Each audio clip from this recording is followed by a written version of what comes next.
Anak muda ogah belajar politik. Ya. Oke, itu menjadi salah satu hasil survei kecil-kecilan kita sih. Betul. Lebih baik mereka tahu gaming lah yang tercanggih atau teknologi yang hebat dan sebagainya. Nah, gimana? Nah, ini yang harus diketahui oleh teman-teman muda. Politik itu sebenarnya soal keseharian kita. Ke depan mau tidak mau kita harus mengembangkan banyak strategi, banyak metode yang bisa menyasar teman-teman muda atau mengajak mereka untuk punya persepsi yang sama bahwa masa depan Indonesia itu ada di kita. Ya, jadi sebagai warga negara Indonesia, apa yang bisa kamu berikan buat Indonesia?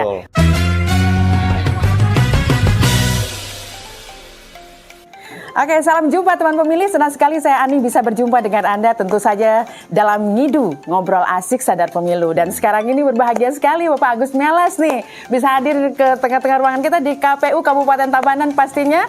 Dan kita semua di sini merasa bahagia sekali. Apa kabar nih? Selamat datang di KPU Kabupaten Tabanan. Terima kasih. Oke, kita baru melihat langsung beliau dari sini ya, dan luar biasa sekali. Beliau sangat ramah banget. Oke, baiklah. Yes, kita lanjut aja dulu Pak. Jadi kita ngomongin tentang divisi sosialisasi nih, Pas. Kebetulan ini kita kan lagi progres nih terkait dengan sosialisasi kita tentang pemilu serentak nanti 2024. Ada satu hal yang menarik mungkin Bapak bisa sampaikan nih terkait dengan hal tersebut, mungkin bisa disampaikan kepada teman pemilih. Ya, teman-teman pemilih, kita di KPU RI saat ini sedang menyusun satu program besar terkait dengan sosialisasi pendidikan pemilih berkelanjutan. Nah, harapannya ada dua prinsip di sana. Yang pertama, KPU itu harus bisa menjadikan dirinya sebagai satu pusat pengetahuan dan berbagi pengalaman kepemiluan. Nah, itu nanti kita bisa produksi banyak informasi-informasi yang dibutuhkan oleh pemilih, dibutuhkan oleh peserta pemilu, dan dibutuhkan oleh masyarakat luas. Termasuk nanti dalam rangka melibatkan banyak pihak. Yang kedua, KPU, prinsip yang kedua itu KPU ingin bekerja menjadikan dirinya sebagai pusat dari kolaborasi multi pihak. Nah, karena banyak sekali produk-produk informasi yang nanti akan membutuhkan pihak-pihak lain di luar KPU. Misalnya perguruan tinggi, pekerja kreatif, pekerja seni, atau industri kreatif yang sekarang ini berkembang dan termasuk pemanfaatan teknologi informasi. Menarik sekali. Dan sekarang ini kita tahu bahwa pemilih pemula ini sekarang lagi booming ya. Dan pastinya mendekati angka 60%. Ini perlu kerja keras, butuh ekstra, dan polanya sepertinya harus dibalik nih. Seperti apa ini? Mungkin sedikit ngasih input deh buat kita dari KPU Kabupaten Tabanan. Pastinya pola-pola apa yang harus dilakukan sehingga masyarakat tahu jadinya, oh begini nih trennya sekarang. Jadi sekarang kita dituntut untuk misalnya mengetahui bagaimana proyeksi kita terhadap pemilu 2024. Jadi kalau misalnya dari sisi jumlah pemilih, teoritis 60% itu akan diisi oleh teman-teman muda. Jadi misalnya anggaplah usia pemilih pemula ya, 17 tahun atau yang sudah menikah, kemudian sampai usia-usia 45. Meskipun nanti di atas 45 itu masih tetap masuk kategori pemilih, tetapi ada segmentasi 60% yang kaum muda itu punya genetika, punya preferensi, punya pilihan-pilihan yang berbeda.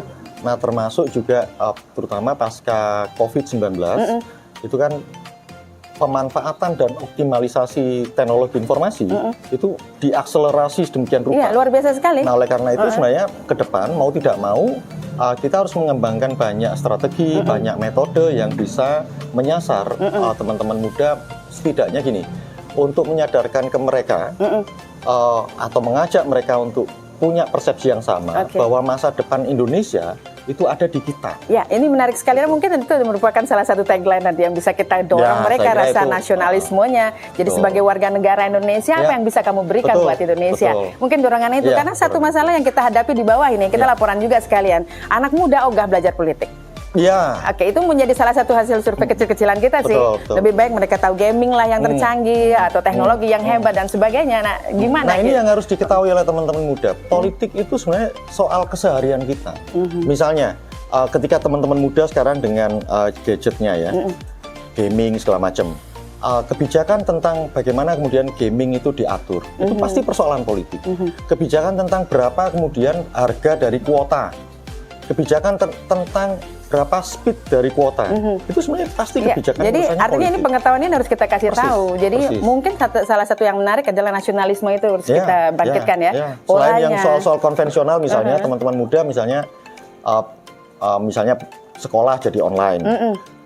Mengapa kebijakan online? Itu kan soal kebijakan dan soal politik. Iya, betul. Kemudian bagaimana biaya kuliah, bagaimana biaya sekolah, atau infrastruktur misalnya keluar dari rumah kok malam-malam lampu penerangan jalan gelap, padahal itu kan potensi untuk kecelakaan, potensi semua ujung-ujungnya politik ya. Pada akhirnya itu jadi jangan cuek dengan politik intinya ya. Jadi kita harus menjadi bagian politik itu. Kalau misalnya dari rumah gitu ya, dari rumah berangkat ke sekolah atau ke kampus misalnya, atau ke tempat pekerjaan, dia di sepanjang jalan akan melewati sejumlah jalan yang ada namanya. Itu juga proses politik. Nama jalan itu kalau di daerah pasti urusannya Perda. Perda itu selamanya lembaga politik.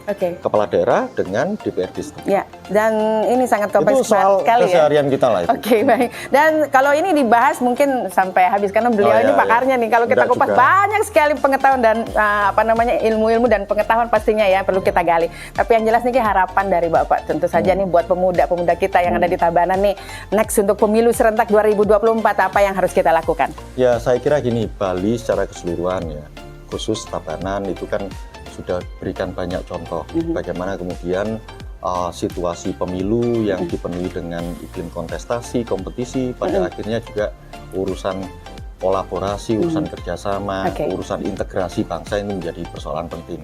Saya kira sumbangan dari Provinsi Bali secara umum dan khususnya nanti Tabanan juga sangat ditunggu-tunggu di pelaksanaan pemilu dan pemilihan 2024. Sampai ketemu di 14 Februari mendatang. Makasih banyak Bapak. Sama-sama. Kita punya jargon nih Pak. Pemilu serentak 2024, saya siap memilih.